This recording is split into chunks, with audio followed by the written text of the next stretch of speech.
Dr. Asad Zaman to deliver this lecture on today's topic.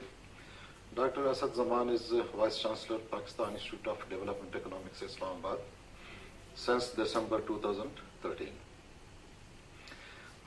He has done MS Statistics and PhD Economics from Stanford University and BS Mathematics from Massachusetts Institute of Technology. He has been visiting professor and postdoctoral fellow at the University of Catholic de Louvain, if I'm pronouncing it correctly, yes, Belgium. He also worked in the Division of Humanities and Social Sciences, California Institute of Technology. He has been a visiting professor at AERC University, Karachi, as Assistant Professor, University of Pennsylvania, Associate Professor at Columbia University and John Hopkins University, as Professor at Belkent University and Lahore University of Management Sciences. He also served as DG International Islamic University, Islamabad, and has been Director DFID Funded Research Program Consortium on Religion and Development. He has been on Board of Governors, Pakistan Bureau of Statistics. Dr. Asad Zaman is... So, we start by observing that we are living in a post-fact world, a post-truth world. These words have been used in the press. After his election, Trump told blatant lies. He said that he is elected by the majority, and crowds at my election were larger than those at the balance, which were both false. When asked to defend these, his secretary, Kellyanne Conway, said that, well, yes, those may be facts, but what we presented were alternative facts, as if this is a possibility. So today, actually, it is true that there are there are so many truths available that it's very hard to know what is true and what is false. Every day you receive WhatsApp messages saying that, the police has discovered that your steering wheel will explode if you press it on the right corner, and so please send this message to everyone that you know to protect them from death. So one thing that you should realize, which I'm surprised that people don't, is that any message which says send it to everyone you know is automatically false. And also, Islam actually gives us the responsibility not to forward anything without verifying it ourselves. So there are today the devices have been developed. Snopes.com is a good place to check if any rumor is forwarded, whether or not this is true. 99% of those things are recorded that this is a well-known fabricated lie. But anyway, the more important point is that reality is not what is out there. Reality is not made of bricks and stones and mountains and rivers. Actually, that reality, just like the thing that I see is actually reflected through a pinhole in my eye onto the screen inside my eye, and then my mind interprets the image inside my eyes. So what I see is not the reality out there, I see the reflection of it on my retina. Exactly like this, the reality is out there, but we do not operate in the reality out there. We operate in the reflection of that reality which is inside our minds. So a lot of things that we know are just not part of our experience. That is, we all know that there was a bomb was dropped at Hiroshima, and there was the World War I and World War II, but we have never experienced it. So everything we know about it is only from reading stories. So these stories, I mean, I know that World War I took place, but all that I know about it is by narration. It is not by observation.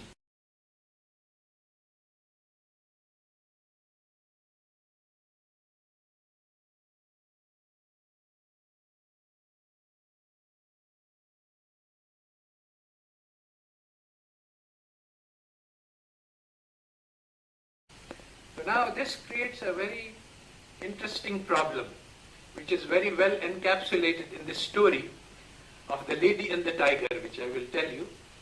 Most of you probably already know it. There was this two friends who were from the village, rural people, and they happened to get into the palace of the king, and one of them worked in the kitchen and the other one worked as a humble servant to the queen's. So it turned out that the kitchen boy had to serve the princess her meals, and somehow or the other he managed to fall in love with her. And even worse, the princess started to reciprocate his affection. When the king found out, he was very angry. So he said that off with his head, but the princess intervened and said, no, please don't kill him. So the king, who was a very smart man, he found out a solution. They had, in that country, they had a system of trial where they had two closed doors, behind one of which was a hungry tiger, and behind the other one he put one of the serving maids of his princess, so that whichever door he opens, if he opens the tiger door, he gets eaten up, and the other one he gets to marry the lady. Either way, he is no longer in consideration. So the king was very smart. So now the man is standing in front of the two doors, and he's contemplating this choice, which is a life and death choice. And his best friend, who has been his childhood friend, he happens to know that he loves the lady who has been chosen for him. So now he receives a signal from his best friend that this is the door you ought to open. So then also he receives a signal from the princess that this is the door that you ought to open. And he knows that the princess is a very jealous princess. So now what happens next, the story doesn't tell us. Because the story is not intended to tell us about what happens, but it is what is intended to demonstrate is a very important fact. That all parties that give you information are interested parties. There are no disinterested parties in the world. So, which means that every piece of information that you receive is automatically going to bias. So how are we going to find out the truth?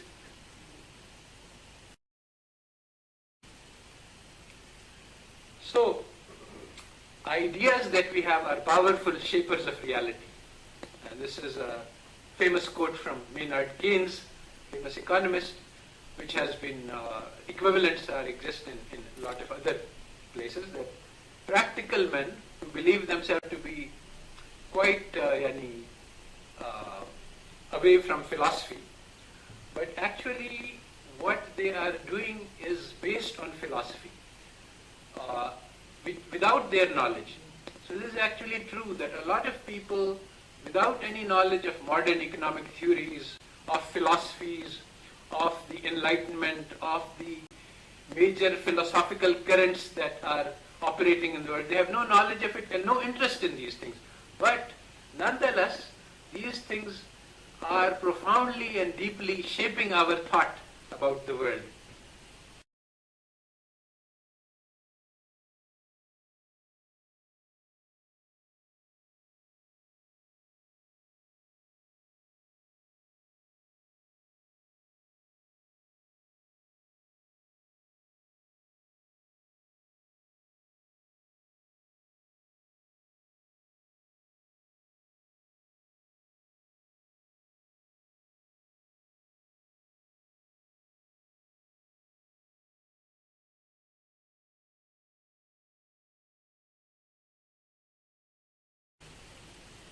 So here is a very interesting picture about how thought is shaped. This is sort of, because the picture was like this, I had to turn it upside down.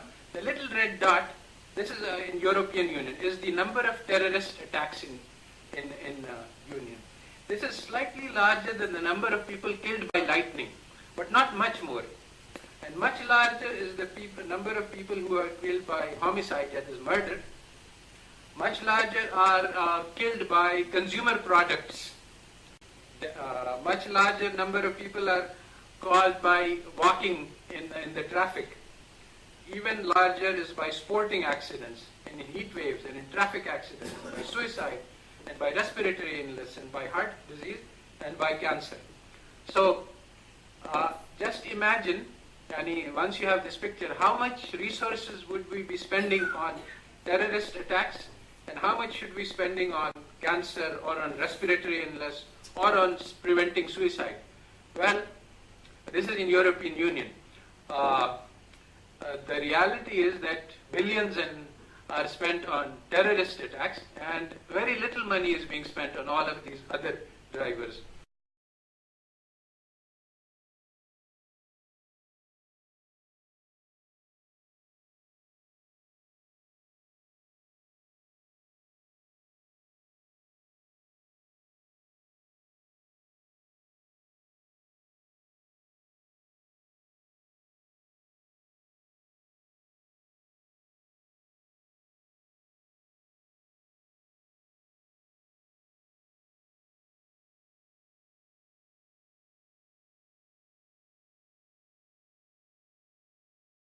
The same picture is true in the USA, where right-wing extremists, white people, are committing about 120 terrorist attacks compared to 60 by Islamists and 20 by left-wingers. So 60 out of 140. And of course, the total number here is just pitifully small. Yani, if we were to just completely neglect this, but the Department of Homeland Security spends billions of dollars on fighting these, and there are many other very important and very known and very predictable sources of death which are completely neglected. For example, the famous flooding that occurred that destroyed a city was occurred because of lack of infrastructure spending. If they didn't properly spend money on the dam, for which there was ample money available, if they had not been spending so much money on ridiculous things like preventing terrorism. So this is a prelude to saying that most of the facts that we know are not reality. So, for example, Pakistan is among the most corrupt countries in the world. It ranks 116 and it has climbed up. This is in appearance. Actually, it is said that this is appearance. What do people think about how corrupt Pakistan is? It doesn't have any connection with the reality of corruption. In fact, the USA government forced CIA to fabricate reports about Iraq, well known. Army secretly paid millions of dollars to publicity institutes to prime the public to prepare them for the Iraq war, which cost $5 trillion to the public and brought trillions of dollars of profits to big corporations like Bechtel and others. And it was, in fact, when they were making plans for war, already the contracts for the reconstruction of Iran in billions of dollars were being signed.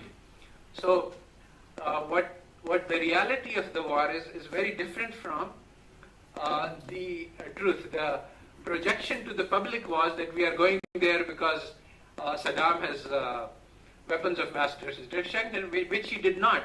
And it was known that he did not. And the CIA of high levels have said that he did not, but they were forced to fabricate reports saying that yes, he does. And then it was said that we are going to bring peace and liberation to the people and many other noble goals, but in fact it was all about the dirty oil and certain other factors. Now in the US Congress, there are about 2 lobbyists for every congressman, and they are spending about $100 million a year in campaign contributions. This is an alternative name for bribes. And there are revolving door appointments, well known. One of the most famous is the Senator Towson, who had a bill passed. He introduced it at midnight. It was passed in the morning. It was a 1,000-page bill, which was nobody could read, and it gave about $1 trillion away to the pharmaceutical industry by saying that the U.S. government will not be able to negotiate for prices. So, mu mange dam, in fact, this is currently the law in the USA. Whatever the pharmaceutical industry asks, if they say that this drug is worth $1,000, but we will sell it to you for $20,000, The government cannot say anything. They have to buy it for $20,000. And they are not allowed to import the equivalent from Canada. This is in the law. So this is the kind of law. After getting that law passed, he resigned from the Senate, which pays very little, and joined the pharmaceutical industry at a multi-million-dollar salary. So there are corporate scandals by the dozens. The global financial crisis is a trillion-dollar scandal. Vast numbers of banks and regulators and agencies which were supposed to be controlled, they were all involved in fraud on a large scale in order to create this massive crisis. Nobody did his job. So there is another recent book, When Pentagon Was for Sale, which describes the scandals of massive overbilling in Pentagon and giving contracts to favorites and so on. So, but the US ranks only 18th out of 176. So if you just count the dollar value, then the US has the corruption level which is the highest in human history in the sense of how much money and wealth is involved in this. So the perception and the reality, and I, on the other hand, when I came to Pakistan, and I was told that, here every appointment is corrupt. And I have been on so many selection boards that I can't count. And I have never seen a single case, really, it's amazing. I have never seen a single case where the appointment was not done on merit. Not one. In all cases where I was in selection boards, the discussion was made fair and open and transparent, and all the candidates were interviewed, and one person was selected. And occasionally, in at least 3 or 4 cases, the person who felt discriminated, he went to court, and we had to go and defend our decision, and we had to present the marks and so on and so forth. But so even when there is discrimination, people have recourse to court. So this is, the perception at a party, people will say that, everyone in Pakistan is corrupt. So I say, are you corrupt? No. Are anybody here, corrupt? No, nobody knows anybody who is corrupt, but everybody is corrupt nonetheless. So this is the perception difference between the Islamic terrorists are destroying the world, and the reality is very large. So now there is a very common perception these days that Pakistan is going down the drains. Our deficit has shot up, and our export gap is increasing to alarming proportions, and every day you are hearing this doom and gloom talk. So there is a famous model, well known, 2-gap model of growth. It's very simple, very intuitive, very easy to understand. If you want to grow, if I want the Pakistan economy to grow, I have to invest in the future. Nothing very complicated about that. How do I invest? I have to put money into things which are productive. Now there are 2 types of money. Some of the money I need is domestic, which is in rupees, and some of the money I need to import. Many of the technologies that we want to invest in are not available locally, so there are 2 gaps that are mentioned. One is the domestic savings gap. How do we raise money to invest in the domestic market, and how do we raise money to invest in how do we raise foreign exchange to invest? So the standard methodology, if you are self-reliant, is that you should have a lot of savings. The public should save a lot of money, and from that savings we can invest. And you should have high exports. If you have high exports and low imports, then you will generate foreign exchange earnings, and then you can use that. And why do countries fail to grow? It is because these 2 things they don't succeed in doing. So they have these gaps. There is the savings gap, and then there is the foreign exchange gap generated by the balance of trade deficit. So what is the solution? The solution is to borrow. You borrow money to finance your domestic investments, and you borrow foreign exchange to finance your foreign exchange requirements for investment. Now there is a problem with this solution, that if you borrow money and you misuse it, then you can cause great damage to the country. You will create a debt burden which cannot be paid. On the other hand, if you borrow and invest, this is not harmful because you will generate revenues, your GDP will increase. So, this is a practical problem. Lots of borrowing is done wastefully and corruptly, and so it can definitely, and that is the source of the gloom and doom reports that you are seeing. But actually, the truth is, I'm on the Monetary Policy Committee for Pakistan, and we examined the data bit by bit, and just recently on Friday, piece by piece, in very, very careful detail. So there is a lot of borrowing that is being done, but there is nothing, it's all for the good. We are borrowing to spend on roads, on power plants, on capital goods, on all of it is going into productive investment. So it is very good for us. I mean, how will we build these roads? And these roads are massively important for the economy. They really change the economy structure, and we are actually seeing this happening in the sense that roads which have been put into rural areas where people were living in God-forsaken areas and in conditions that were pathetic are now starting to put up walls around their properties, realizing that this is going to be a valuable asset, and lots of signs of activity. So all of that, and similarly in energy, it is projected that we'll meet self-sufficiency in November.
What will happen as a result? Our oil import bills will go down. This is one of the big foreign exchange. So we borrowed money, we built a plant, and now we are going to see the results.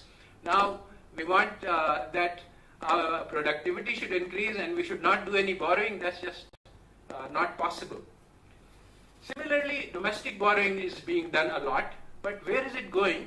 We find that the fixed capital investment is very strong, and it is a turnaround from the past few years. People have not been investing in Pakistan. Basically, fixed capital investment requires confidence in the future. So, clear story is that Pakistan is drowning in debt and will soon collapse. The reality is that all targets are on for exceeding 6% growth, which is the maximum that we have seen in decades, and will actually all projections, in all likelihood, we can meet or beat this target for growth. So now the question is, who is circulating these false facts, and why are they doing that? So in the origin, we will explain, is malignant, but a lot of people are just simple-minded dupes, and this happens in all the cases. The Taliban is an agency created by RAW, but a lot of simple-minded Muslims have been misguided into thinking that this has something to do with Islam, and they are sincerely and Islamically supporting it in the false thought that this is what Islam tells us to do, which is completely wrong. But so basically, this is what happens. There's a few ringleaders who are actually really evil, and then there are lots of simple-minded people who just follow along, and it's like the Chicken Little when an acorn fell on her head and she said, "Oh, the sky is falling." So then everybody started saying, and she started running and people joined her, "Oh, the sky is falling." So now everybody is saying that the sky is falling, but nobody knows why they're saying the sky is falling. So Pakistan recently achieved a major diplomatic victory when in Saudi Arabia they supported Iran against the coalition led by Saudi Arabia. And Iran appreciated our contribution a lot, and the Irani president came to Pakistan for a visit. This was a historic occasion, and one that could have led to massive gains in terms of our trade relations with Iran are very small, the potential is very high, we could export a lot of rice to Iran which they're buying from other sources, and many other things were possible. But this was sabotaged. What happened on that very day, the headline was not that Iran president comes to visit Pakistan, the headline was that Kalbhushan Jadhav has been caught, even though he had been caught 40 days earlier, and a minor spy, and news of no significance actually for our economy. But that, so basically it was not a fact, it was a manufactured fact. And what resulted was a complete sabotage. Instead of going away happy, the president went away bad, and the angry at complete lack of reception. Nobody even knew. Probably most people here don't even know that the Iran president came to visit us. And Pakistan-Iran relations went even worse after that instead of improving.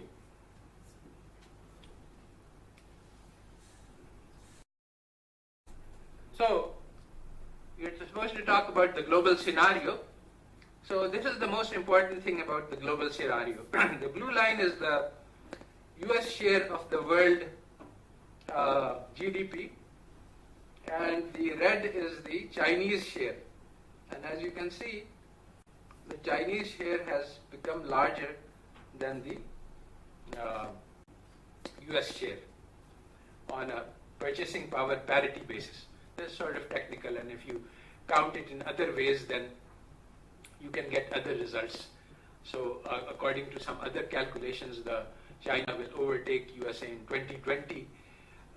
So it depends on how you do the calculations, but there is no, regardless of how you do the calculations, you can see that US is on the declining trend and China is on the upwards trend.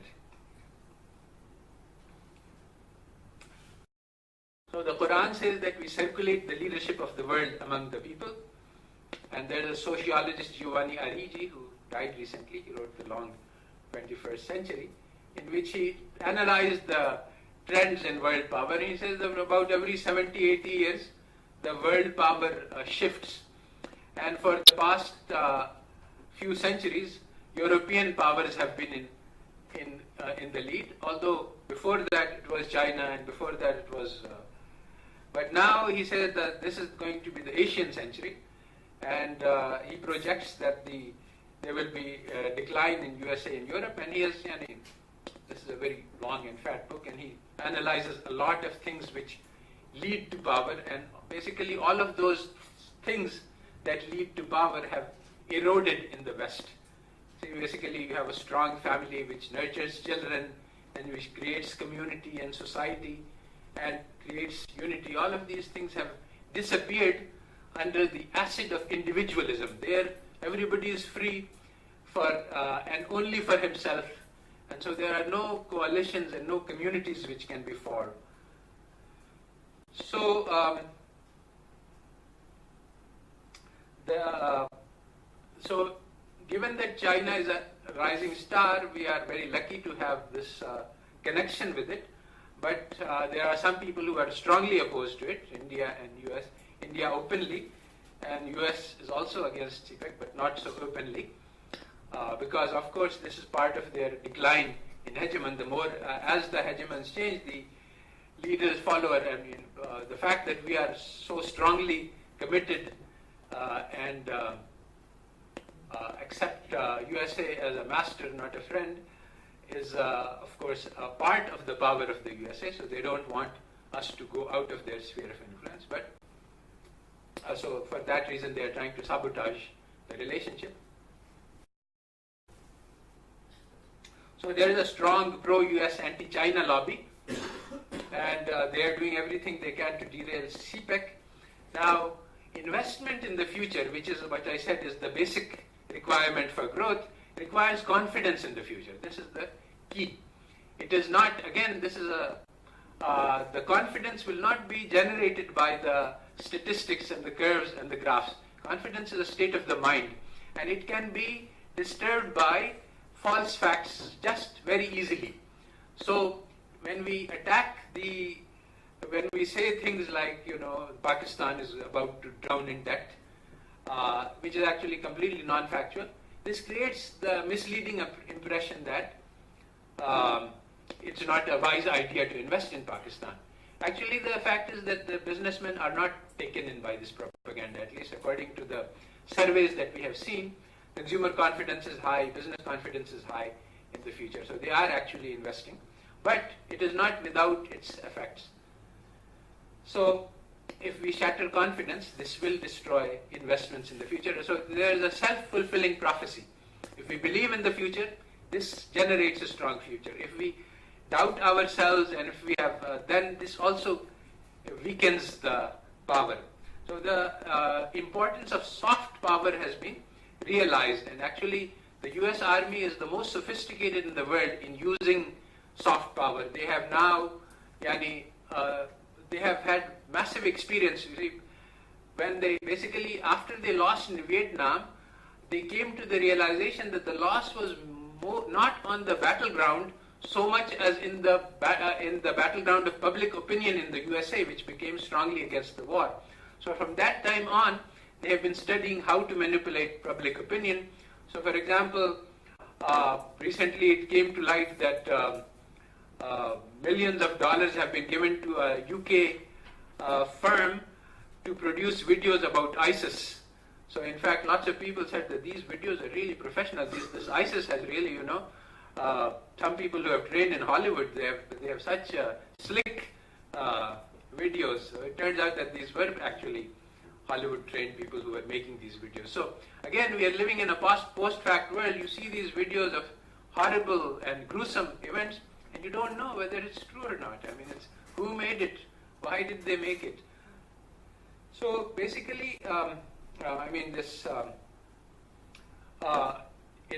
you can document some of the things that happened. There was an attempt to create, very solidly documented, attempt to create disturbance and dispute among the provinces that this road that is going to come in is favoring Punjab and anti-Balochistan, even though there was nothing like that. So this was actually manufactured, and then it was countered effectively, and so the provinces came on board and agreed that this is something that is beneficial for the nation as a whole, and we should not be fighting provincial disputes.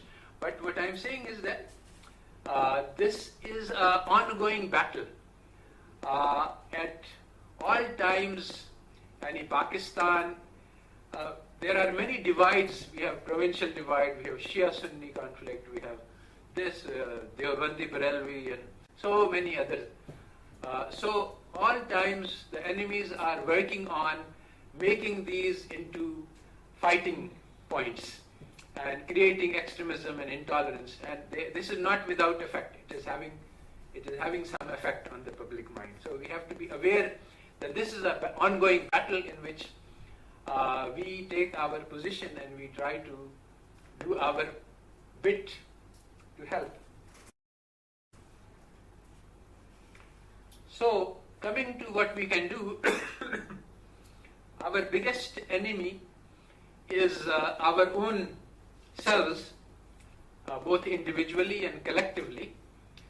That if we swallow the propaganda of the enemy, one of the most important pieces of propaganda is that you are small, unimportant, powerless to change things. The forces of the world are so big that you cannot do anything about it. So this is completely false. It is all, our future lies in our hands, and what we do will determine the future of Pakistan. So can we take Pakistan to the top 10 economies in 2050, as some outsiders have predicted is possible? Certainly, if you look at the physical resources and all of the on-the-ground material facts, there is no difficulty in achieving this. But the biggest difficulty is in the mindset. Can we do the out-of-box thinking that is required to achieve this? Especially with the shift of power, hegemonic shift of power to Asia, this puts us in a much better space, much better shape to achieve this goal compared to if the power is in the hands of USA and Europe. But it will not happen by itself. It's not that we are sitting in the boat and it will take us to the right destination. It's actually that we are the master of the ship, and if we steer skillfully and correctly, and this is actually the job that you and the government are going to be in charge of collectively.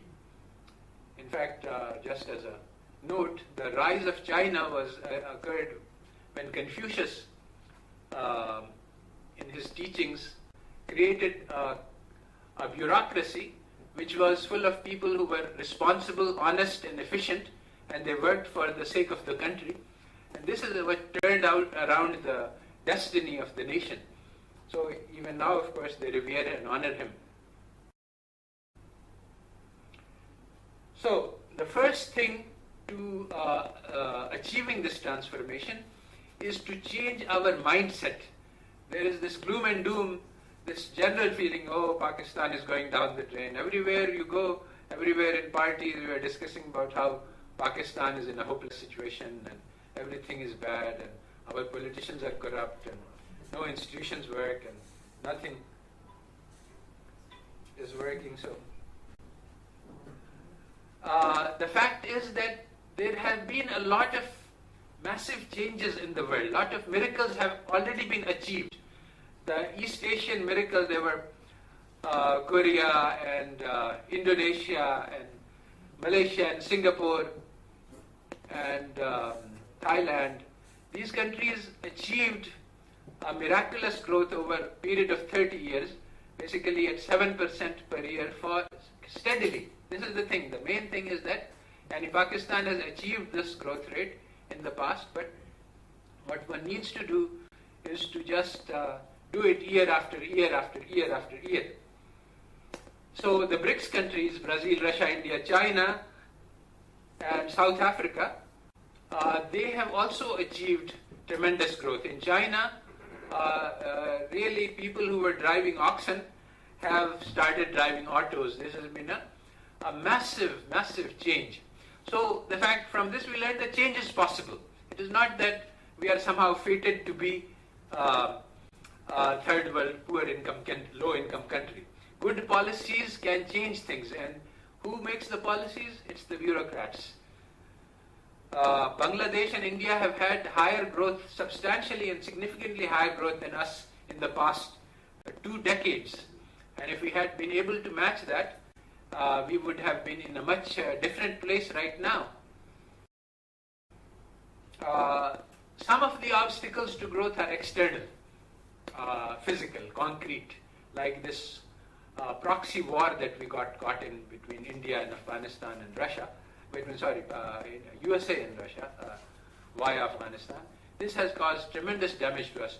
I think it is definitely true that we could have played our card better, but the fact that the arms were coming in from Karachi and going into Afghanistan, and the drugs were coming out of Afghanistan, being smuggled by CIA to foreign destinations for a profit, and both of the traffics dropped off in the way, so that a lot of the arms were meant for Afghanistan ended up in Pakistan. A lot of drugs. So these have had definitely an effect on Pakistan culture and have had serious impact on our growth potential. But we live with the world as it is, and there are always possibilities and things that we can do if we are aware of the problems. There are ways to solve all problems. There is no disease that Allah Ta'ala has created for which He has not created a cure. So there are obstacles to rapid growth, and one of them is the debt trap, the fact that people give us debt for wrong purposes. This debt goes to corrupt politicians, and then the awam has to pay the interest on the loan. This is a major barrier to growth. So basically, as I said earlier, if debt is borrowed for wrong purposes, it causes massive damage, and that has happened often in the past. It is possible to avoid this, but difficult. But there is a burden of debt that still remains, but it can be cleared. It is not something which is hopelessly bad. So, what is more important than that is the fact that there are theories, wrong theories about economic development which are being taught at all leading universities in Pakistan as part of economics. So these theories are what our policymakers and planners use to guide their development. And these theories, when they are wrong, cause a massive amount of damage. So if we analyze the East Asian miracle, how did these East Asian countries achieve miraculous growth and grow out from agrarian economies to industrial economies like they are? So the East Asian miracle, there is a book by the World Bank documenting that everything they did was against the book. They had big industries guided by the government, whereas the World Bank tells us that you should not let the government interfere with the private sector. You should privatize instead of nationalize.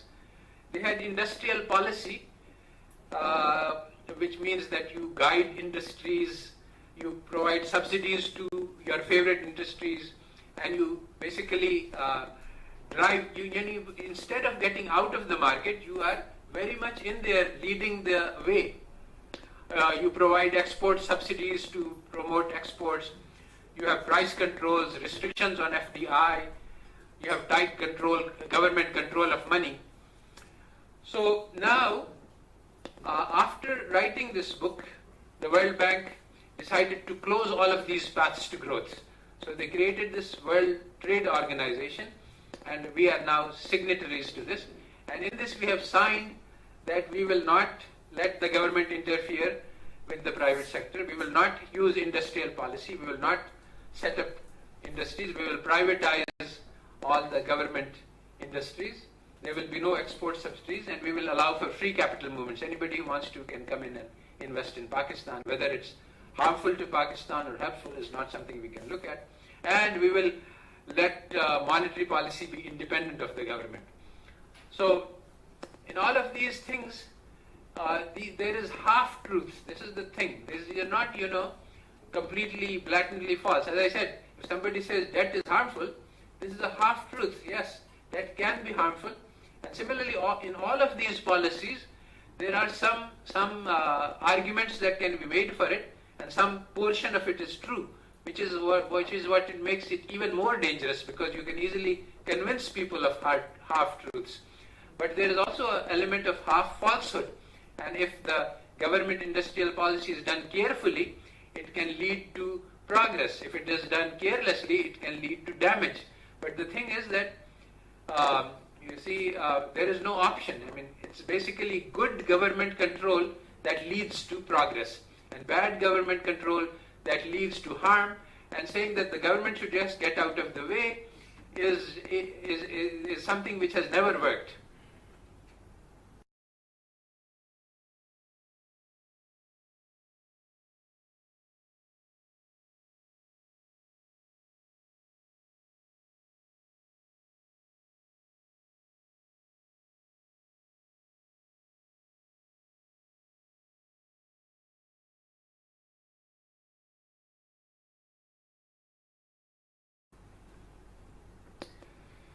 So we need to liberate our minds from poisonous economic theory. Basically, export-led growth says that if you just focus on increasing exports, that will create growth. This is simply wrong. Actually, it is. I don't have time to go into it, but it is part of the interest and the agenda of the foreigners to create export-led growth. Actually, what we need to create growth, you need to enhance and improve productive capacity in the domestic economy. If you succeed in doing that, you will generate exports.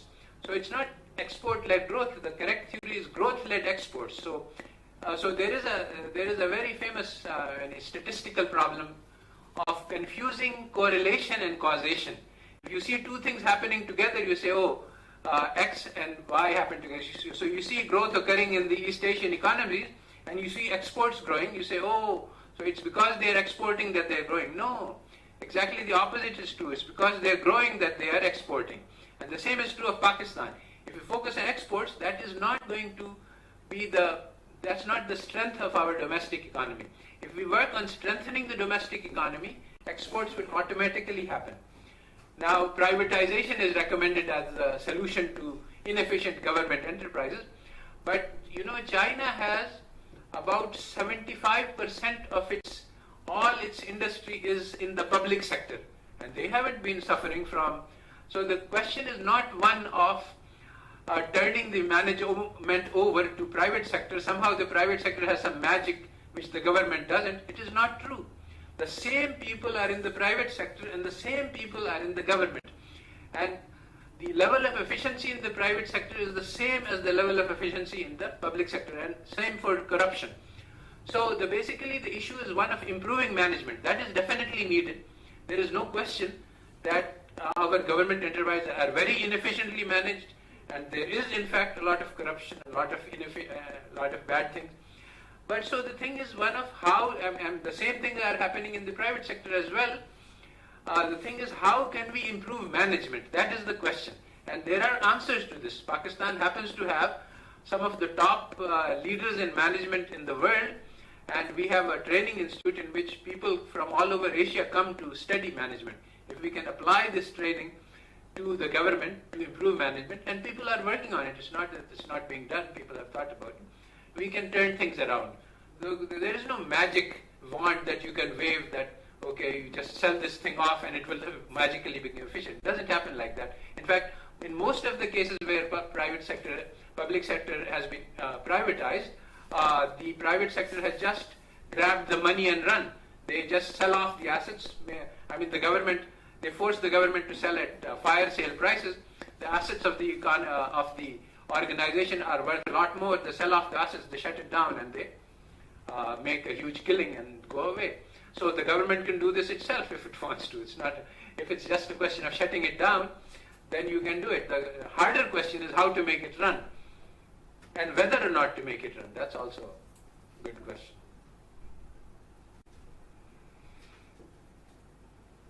So the deception that is promoted is that we would like to chase after luxury, after high lifestyles. But actually, recent research on happiness shows that high standard of living are a major source of unhappiness, because you have to work very hard to maintain a high lifestyle. And so today we can say, and the real drivers of happiness are families and socialization and friends. And all of us can see in our lives how the burden of work has expanded, because the needs of keeping up with the high rising standards of living. So people don't have any time for friends or family or socialization, which are the real drivers of happiness, and instead we are all busy trying to earn money to make ends meet, because making the ends meet has become so much more expensive. Now you have to pay 25,000 rupees to put your child in school in one of the better schools. So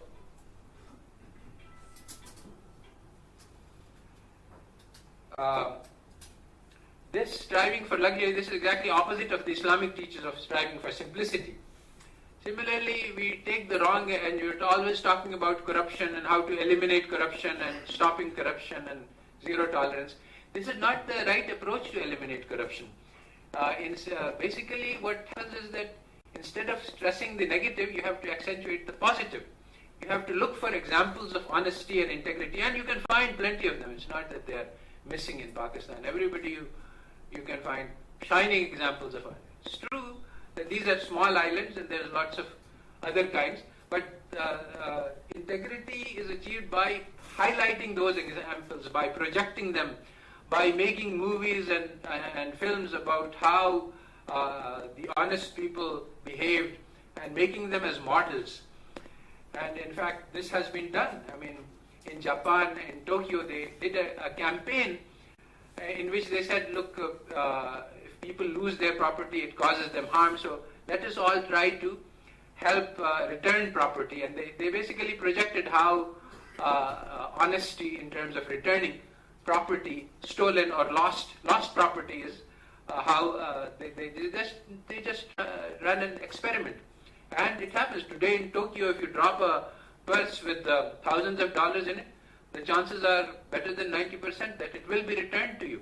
So it's something which can be done. I mean, if you want to create integrity, it's not something which is a dream, impossible dream. It is something which has been done, can be done. There are known methods of how to do it, and we just need to take them. We just need to think out of the box. So it is thought that what will change the future of Pakistan is high growth rates, but actually that's not the methodology. The right methodology is to help the people of Pakistan. If we support the poor people of Pakistan, and we enable them to live lives of dignity, they are the people who are going to drive Pakistan. Today we have this elite colonialist mentality of the empire that the people are poor and we are going to make the plans and change the nation and bring in wealth, and from that wealth we will feed the people. This is a completely wrong idea. Actually, if we change the lives of the people, they will create the change that we are looking for. And if we don't, then nothing will happen. So I will review some steps from the development experience that we had in Pakistan. And this starts in the 1960s when Harvard Group came to Pakistan and made the Planning Commission and made PIDE, which is the institution to which I am heading currently. And they implemented the theories of economic growth then prevalent and also currently. And basically, according to this theory, growth occurs by building factories and industrializing and basically saving money, putting it into machines. So how do you save money? Well, basically, Mahbubul Haq said this, he realized this, that this growth is a cruel and sordid process. You achieve it by making the worker produce, but by not letting him eat the fruit of his labor. Instead, you save that and you put it into machines. And he thought at that time, because that's what the economic theory then and economic theory now tell you, that this is how you achieve growth. Don't let the laborers eat. Use that money you save to finance investment in the future. So what happened as a result is that all this money accumulated, but it went into the hands of the 22 families. So growth did occur, but it did not go to the people. And this was the wrong policy. And Mahbubul Haq learned from his experience. The same kind of policy has been implemented everywhere in the world. In Russia, Jeffrey Sachs went and created the shock strategy. He said that the Russians were planning to shift to a free market economy from communism, but they were planning to do it gradually over a period of time. He said, no, let's do it quickly. Shock strategy. And as a result, the economy of Russia collapsed. There was massive hunger and malnutrition in a country which was feeding all its people. Millions of people became poor, and a few billionaires were created. And this is everywhere. The free market, where you allow free market, privatization, all of these Washington consensus policies, they have everywhere had the same result without any fail. They have created a small number of rich and powerful people and a large number of poor and impoverished people, and they have created increasing income inequality everywhere, including the US and the Europe. Wherever they have been applied, they have had the same result. And they have never created growth.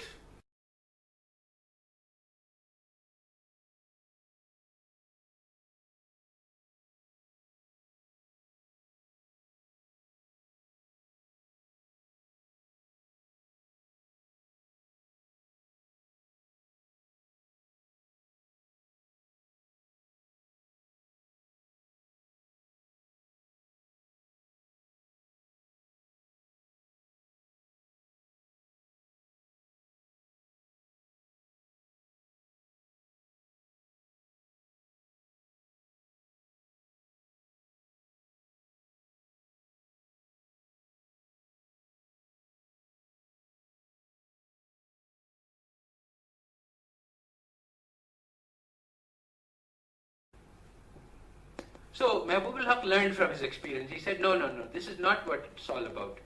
He then created the Human Development Index. He said that no, instead of worrying about growth, we should worry about human development. How are the people doing? Do they have education? Do they have wealth?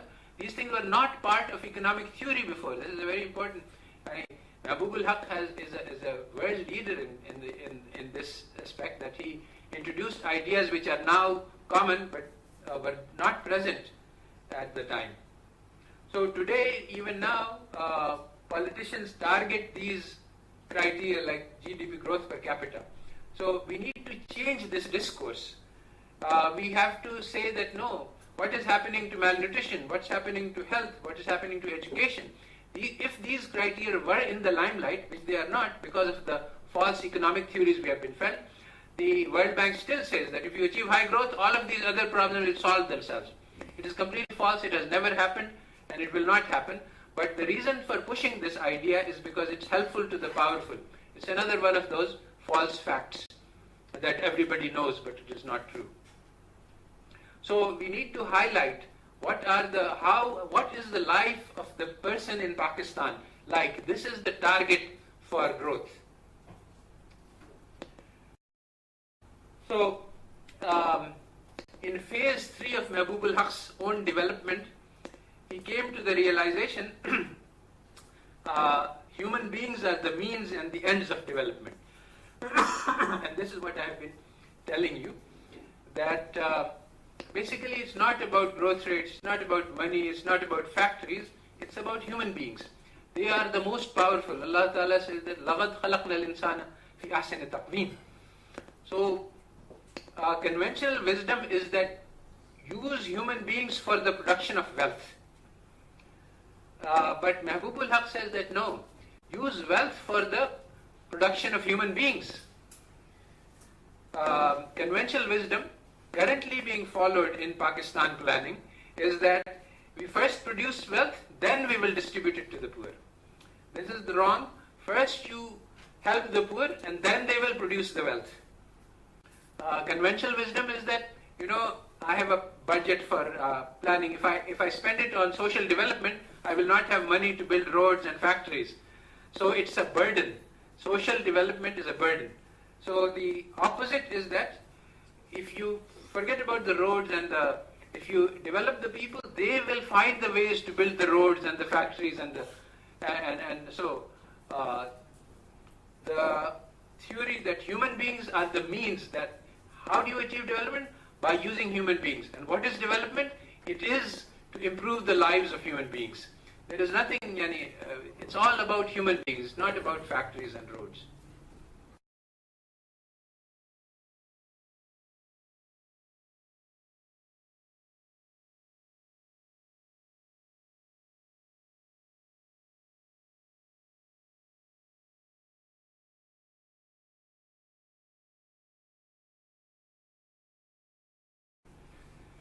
So the end is that, towards the last few slides, I guess, that how can we do this?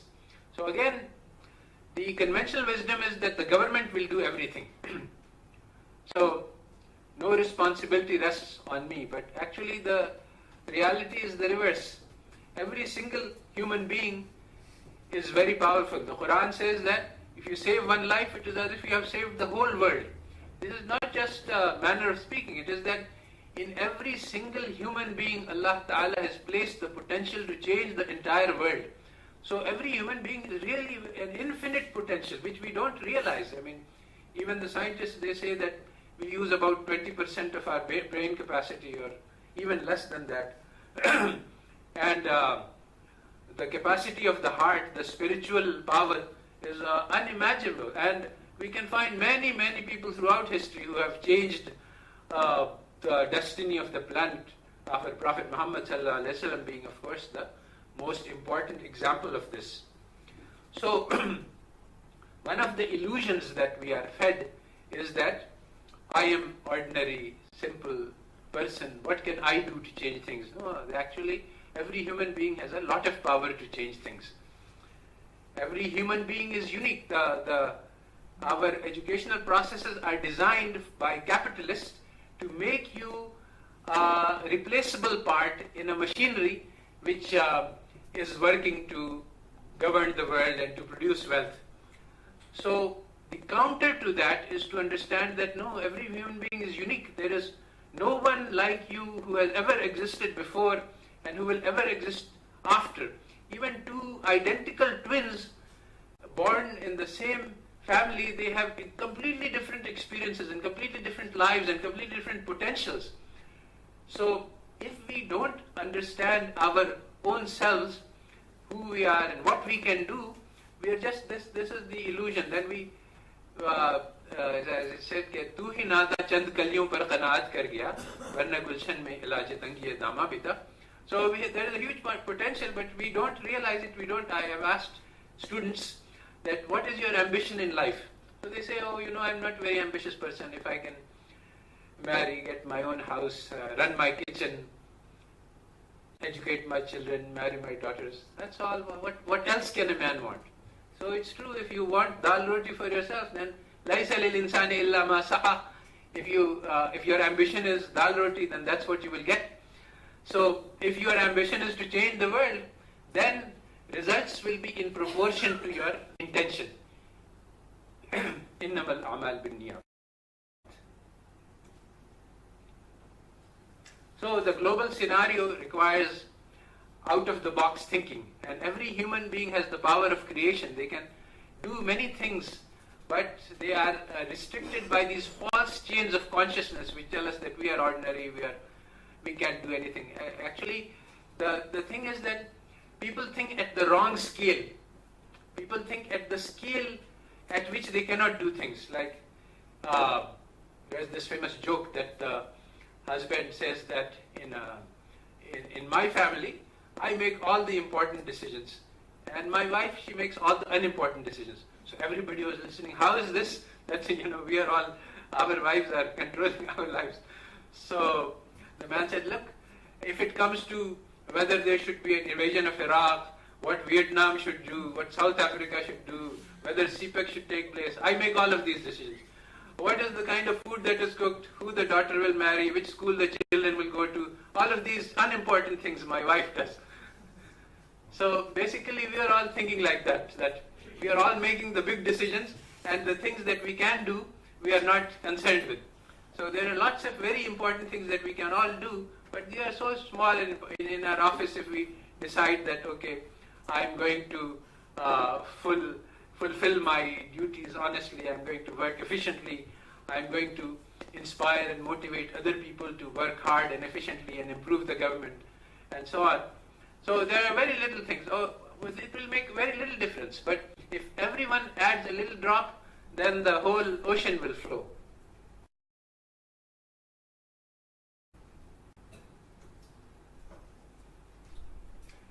So, among the things that are very important to do is this, the major attack of the enemy. History shows that strength is gained by unity.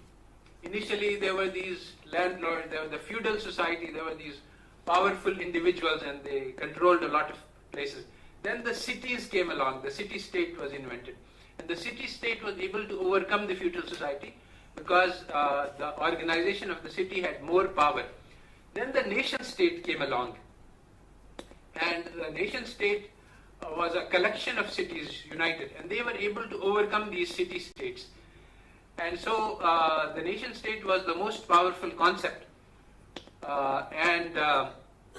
This is the mindset that we are currently operating with. In ताज़ा खुदाओं में बड़ा सबसे वतन है, जो पैरहन इसका है वो मजहब का कफन है. So actually these nation states that took place in Europe, although they had a lot of powerful effect, they also had a lot of negative effects. The World War I and World War II occurred, which was the most deadly conflict known to mankind, in which about 50 million people died all over the world. This was caused by nation states' rivalry with each other. So where the nation state unites a nation, it also creates hatred and division. So, and this strategy has been used deliberately against Muslims. You can find the writings that when the British were withdrawing after the colonization period was ended, basically the two world wars had exhausted the colonial powers. They didn't have enough men to control all those colonies. So they said, okay, now we will use strategy game plan B. And what we will do is we will set up these little states to fight each other, and they are not capable of self-government, so we'll go and advise them, and we will thereby control their policies. And so this is what's done in the Middle East. They created states which were sort of designed, and they broke up natural states, and they so these were strategies that were used against us, and they are still successful. And Muslims are continuing to fight each other. So Islam offers us a different paradigm. It says that unity occurs at the level of the family first. The family is subject to attack these days by modern individualism, which is being preached by all messages. I saw several recent movies in which the message of individualism is being preached. If you are married but you happen to see some beautiful girl, then you should, this is being praised as a virtue, you should leave your wife and family because love conquers everything. This is such a ridiculous message, but this is actually being spread to our children. This is poisonous.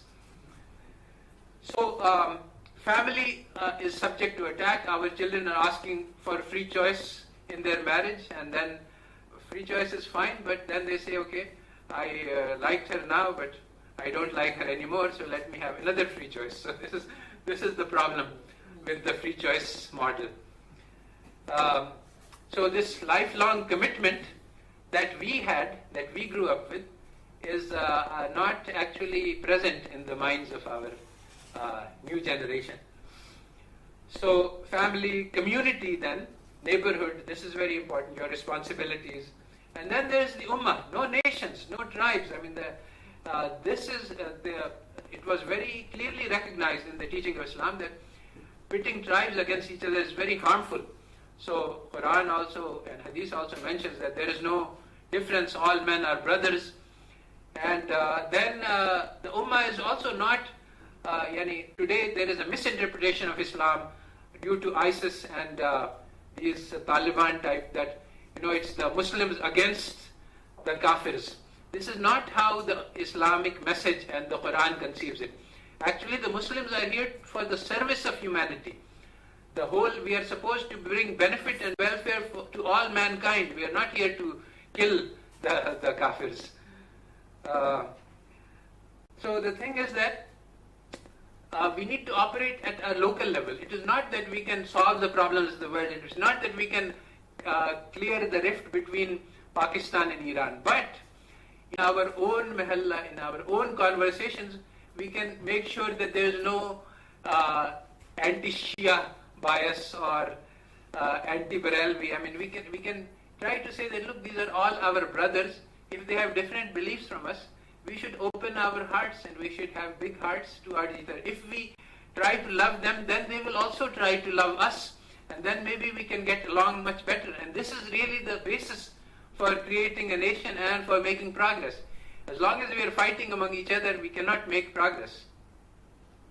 And so, if we achieve peace at home, this will automatically generate international peace. If we can achieve harmony and peace between the Shia and the Sunnis here, we will make much better relationship with Iran. And similarly, if we can give good treatment to the Hindus and the Sikhs, we will have much better relationships with India.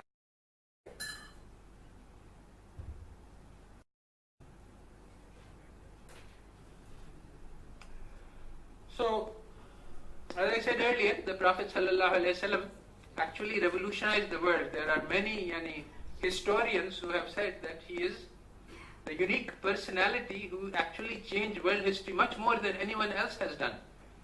So how did he do it? How did the backward Arabs become leaders of the world?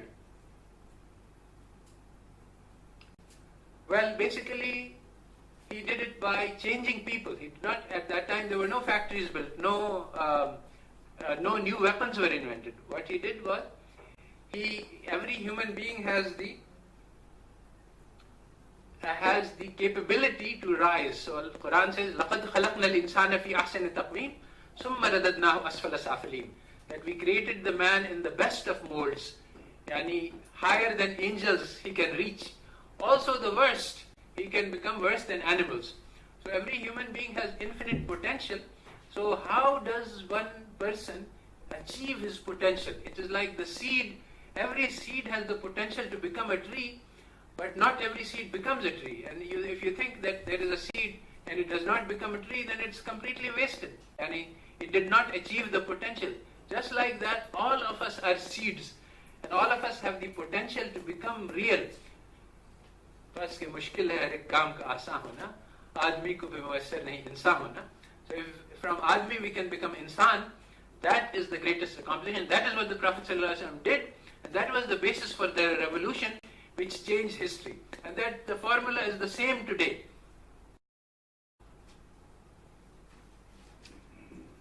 So one of the major lessons from economics, alternative economics, not orthodox economics, is that if you want to create development, you need millions of engines of growth. You can't, the government itself cannot do it.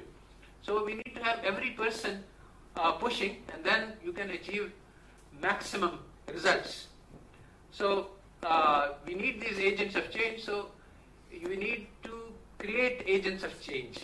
And who are these agents of change going to be? Well, it's me and it's you. There's nobody else. We can't wait for the angels to come and develop Pakistan, or we can't wait, unlike some people, that the US will come and make the development planning for us. They have done so, but they have, and they will be happy to come if we invite them, but they will lead us to disaster. Today, even now, I see, even in the top minds, this thinking that the foreign expert is going to come and tell us how to live our lives. If I have a fight with my wife, I should call in the foreign expert and ask him what I can do. This is completely ridiculous. But this thinking is unfortunately prevalent because we have learned this dependency that, the Gora is much superior to us. He has capabilities to think. And so this inferiority complex prevents us from thinking about our own problems. And actually, if you go to the World Bank, and they have a list of 20 things that we need to do in order to achieve growth. They will give it to us, and unfortunately our planners are following it. But I assure you, I've studied those 20 things, and I've studied the economy of Pakistan, and our top 100 problems do not contain those 20 things that they want us to do. So we have to just use our own minds. If I go to the average Pakistani and ask him, what are the problems of Pakistan, and he puts his mind to it, he will come up with a much better list than those 20 lists given by the Harvard experts at World Bank. Just like these Harvard experts ruined the economy of Russia, and just like the Harvard planning group destroyed the economy of Pakistan. So today it's the same thing, but we कितने सादा हैं मीर उसी ताज से दबा लेते हैं जिसने मैं भूल गया. Anyway, मैं ख्याल हूँ किसी और का, मुझे सोचता कोई और है. This is the one. So we need to change the mindset. Basically, our bureaucratic organizations were a product of the colonialist era, and they are designed to rule people, not to serve people. And this is still the way of thinking of the bureaucrats, that we are rulers and we are governors. Actually, in order to change things, we have to think that exactly as the Prophet ﷺ said, that the leader of the people is the servant of the people. Today this is preserved in the words like Khadim al-Harmain Sharifain, and the idea is present that yes, we are servants, but active public servant, the words are there, but the reality is not. So we need to change these words into reality.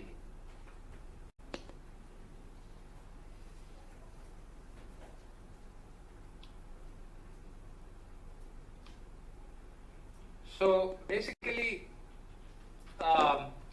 in order to achieve these changes, we have to start to think about one of the major problems with modern thought, economic thought and social thought, is that they focus on outcomes. What can we achieve? How can we become the top country? That's not really how it happens, how change happens. Change happens when you think about the process. It's how you play the game that counts. So if we do the things right, and that's also Islamic teaching, that the outcome is not in your hands, but what you do is in your hands. So if we do the right thing right now, then we have achieved success, whether or not it leads to the result, success. This is what you need, because at the time it seems like I am a small person, if I do a little thing, it will not have any consequence.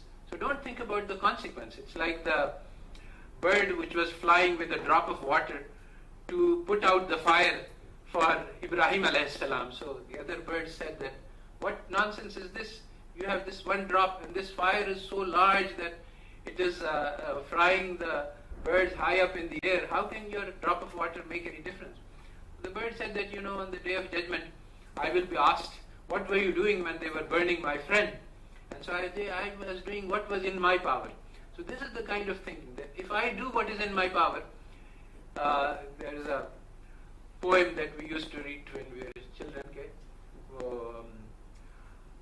Ghangur Ghata Tuli Phadi thi aur par boond abhi nahi padi thi, Barish ka ek qatra, I think that was the name. So all of the land was very parched and dry, and every single drop said that if I give my life, everything, how can I possibly make any difference? There's such a huge amount of dryness. But one drop had the courage, and he went, and then a few others followed, and a few others followed, and then everything followed, and then it actually, the earth became wet.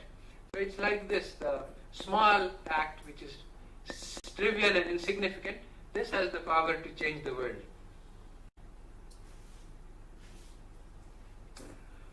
So instead of external goals, look at the world. How can I change the government? How can I change corruption? How can I change Nawaz Sharif? How can I change the generals? No.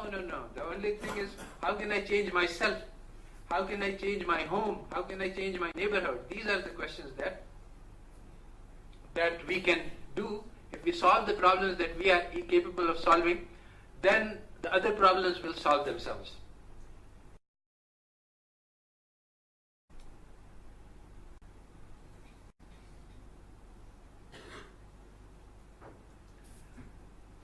Okay, I think the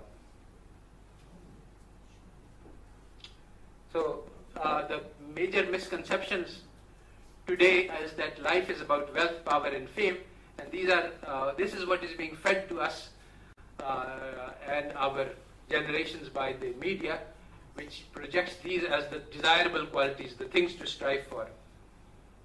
But these are not the things which actually lead to happiness in life.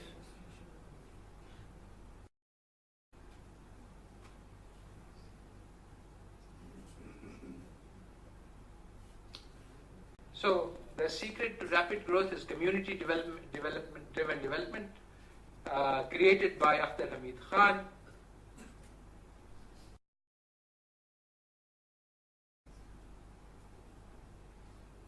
Yes, this is the last slide. So actually the thing is that all of these words are not just words, but actually we have produced a lot of leaders, thought leaders. I've already talked about Mahbub al-Haq. You can study that actually the world development thinking was changed by him. He's really an unsung hero of Pakistan. We don't understand what a massive impact he has had on the world.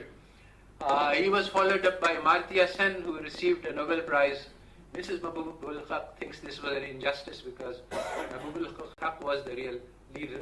But anyway, both of them are from our part of the world, so we don't need to worry. After Hamid Khan created the idea of community driven development, which is now a very strong and powerful concept all over the globe. Muhammad Yunus created the Grameen Bank, the first viable model for microfinancing, which is now being imitated all over the globe. Fazle Hussain Abid, the leader of BRAC, is an NGO in Bangladesh. He has created the first intervention for poverty, which has been successful in graduating people out of poverty. People have been searching for this for years, decades, to find, because poverty is actually a multi-dimensional phenomenon. So you can't change people from the state of being poor to the state of being rich just by giving them money. That has been the major approach. Actually, you need to make a complicated intervention on multiple fronts. And the first successful intervention was done by BRAC, and now it's being imitated all over the world. Abdul Sattar Edi is a hero. He has done things which are not paralleled. We have the Indus Hospital and SUIT and many others like that, which have created models where a private hospital and you walk into it and there are no cash counters. Everybody gets the latest treatment without having any concept of fees. This is the Islamic concept actually, that education and health is the responsibility of society to the person. It is not that the poor student must come up with money before he can get educated. No, every child in this society is my child, and it is my job and your job to find ways to educate him. Resources are, it's our job to find. It's not his job to come up with the money. This is the Islamic concept, and it has been practiced in the past. And for 1,000 years, Muslim societies educated all their children and gave health care, and there was no concept of fees for medical service or fees for tuition.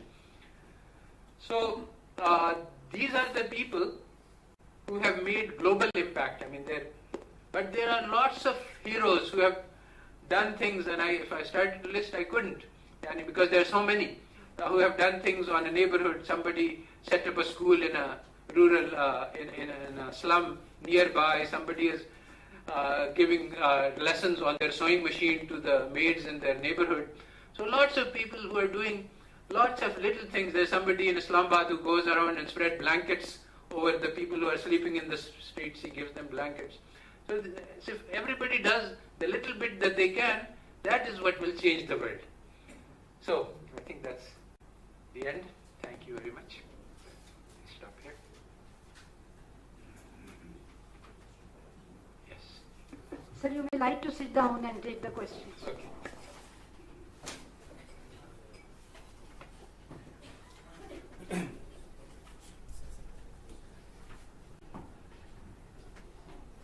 Yes. Sir, Muhammad Ali from Pakistan Administrative Service. Sir, our economy has transformed over decades, and now